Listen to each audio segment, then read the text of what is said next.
Como casi todos los miércoles nos visita la licenciada Desiree Bidman y en este caso tenemos un tema muy interesante, el apego. Buenas noches, Desiree. Buenas noches, Cristian. Buenas noches a todos.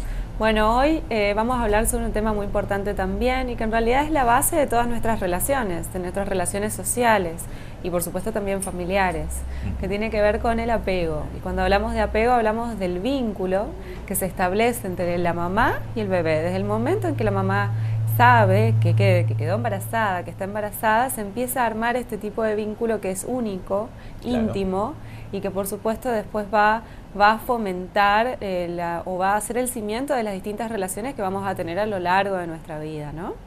Es interesante porque ¿dónde vemos el apego? ¿Dónde lo notamos? Notamos a una mamá cuando está mirando a un bebé recién nacido, por ejemplo, o cuando lo está dando a amamantar, o cuando lo tiene abrazado, lo tiene como sujetado a sí misma, ¿no? O cuando el padre ve el bebé recién nacido, ¿no? Ese orgullo de este es mi hijo, ¿no? Todas estas cosas, ahí empezamos a notar el apego. Esto se ve cotidianamente, ¿no? En chicos más grandes también, que está muy bien, por cierto. Por suerte, no? Este es el modelo de apego ideal. Claro. O sea, es un apego seguro, un apego positivo, que después va a fomentar que el niño crea que el mundo es un lugar seguro, ¿sí? Claro. Que es un lugar que hay personas confiables, o sea, porque mamá puede identificar las necesidades del niño y responder a esas necesidades y calmarlo, ¿sí? Y también va a poder esperar, ¿no? Va a poder aprender a esperar, cosa que a tolerar la espera, que los niños hoy en día sabemos que les cuesta mucho aprender a esperar, ¿no? Que todo tiene que ser ya, porque vivimos en este tipo de sociedad en el cual obtenemos todo de forma instantánea, ¿no? Entonces, esto cuesta incluso empezar a armar desde muy chiquito con los niños, ¿no? Porque los adultos estamos acostumbrados a que esto suceda, ¿no? A obtener todo de forma inmediata.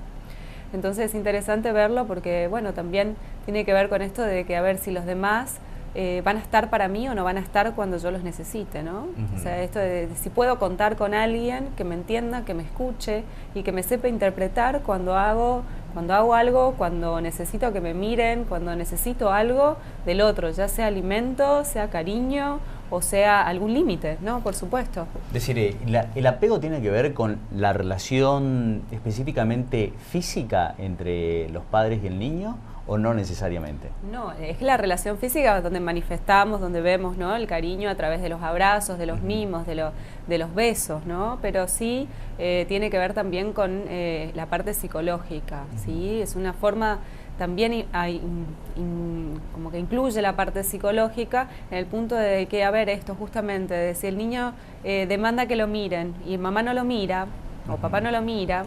Hablo de siempre de mamá porque, bueno, es el vínculo como más primario, decimos nosotros. Más no entramos ahí en el primero, terreno que sí, comúnmente se conoce. Pero cuidadores. Lo estamos malcriando demasiado, decir, no hay que abrazarlo, no hay que tenerlo upa mucho tiempo. ¿Entramos en ese terreno también o no? Claro, porque justamente hablamos de que un apego que es seguro, un apego que es adecuado para el niño, o sea, que es bueno, también implica que el niño pueda quedar y tener su espacio personal, ¿sí? Que tenga esta intimidad que se da entre la mamá y el niño, o el papá, el niño, la familia, logra que el niño pueda quedarse a medida que va creciendo, ¿no? Y acorde a la edad, determinados momentos solo.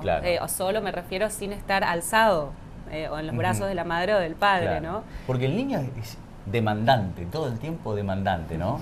Sí, los niños demandan mucho, pero esto también tiene que ver con la forma de apego. Uno de los trastornos de apego tiene que ver con un tipo de apego ansioso. ¿Qué quiere decir esto? Chicos que demandan mucho, ¿sí? Y los padres se sienten totalmente que ceden todo, hay padres que ceden absolutamente. Y ceden porque no saben qué hacer ante la situación. Pero ¿cuándo se da esto? Esto tiene que ver con la respuesta. Como esto es relacional, o sea que es la relación entre la mamá y el chico, quiere decir el niño, si sabe que la mamá le va a dar todo, si hace un berrinche, lo va a seguir haciendo, ¿sí? Y además, plantearlo desde este lugar. Hay mamás que a veces responden con un cariño, de forma amorosa, ¿no? Si el niño hace un berrinche, lo calman. Y por otro lado, otro día hace lo mismo y no lo tratan bien, le gritan. Como que se confunde también el chico. Y claro, entonces por supuesto, imagínense que ahora los adultos pensamos nosotros nos confundiríamos, imagínense los chicos. Esto hace que los chicos por supuesto empiecen a demandar mucho más, ¿sí? Porque en algún momento piensan que van a recibir cariño. Por supuesto. Entonces, bueno, esto tiene que ver mucho cómo después nos vamos a relacionar con los otros, ¿no? Esto se ve en el adulto, se ve muy marcado, pero esto ya es parte de los trastornos de apego. Y cuando hablamos de un apego, decimos un apego bueno, significa que el niño experimenta experiencias, experimenta el mundo, ¿sí? Y lo puede disfrutar, ¿sí?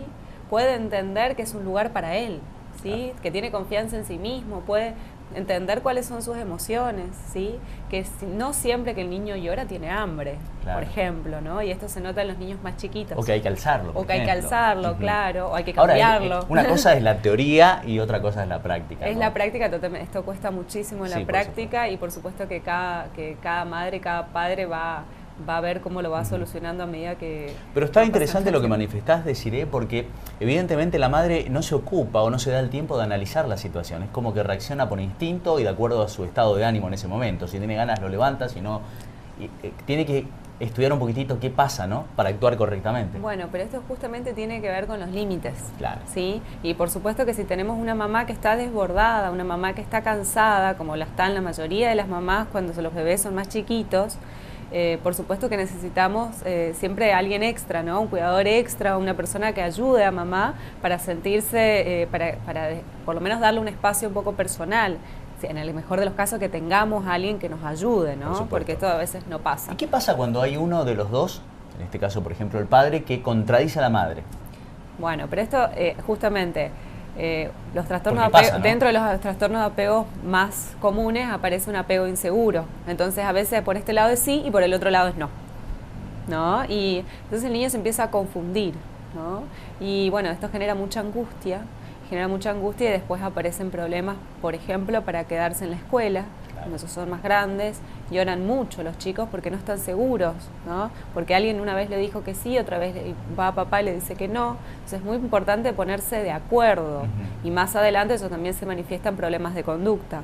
Por supuesto que esto no es tan lineal como nosotros lo estamos ahora mostrando, pero estamos tratando de dar un pantallazo, que hay mucha información para dar sobre esto y es muy interesante el tema. Pero tratar de entender cómo se van relacionando los miembros de una familia, ¿no? Y cuán importante es después para este niño que va a ser un adulto y que va a formar también su propia familia después, ¿no? Por supuesto que también en casos extremos, ¿no es cierto?, en los cuales un niño que, por ejemplo, vivió experiencias que no las vivió de forma satisfactoria, que no pudo obtener lo que necesitaba de esa experiencia, no pudo aprender de esa experiencia o no la tuvo directamente, eso genera un trauma. Ni hablar de situaciones mucho más graves como ser abuso sexual o algún otro tipo de situación más complicada, ¿no? Bueno, decir el apego, tema interesante que seguramente en algún momento lo volveremos a profundizar. Sí, en todo caso podríamos hablar del trastorno de apego en adultos, que es mucho más visible quizás y se nota mucho más en la gente. ¿Existe también? Por supuesto.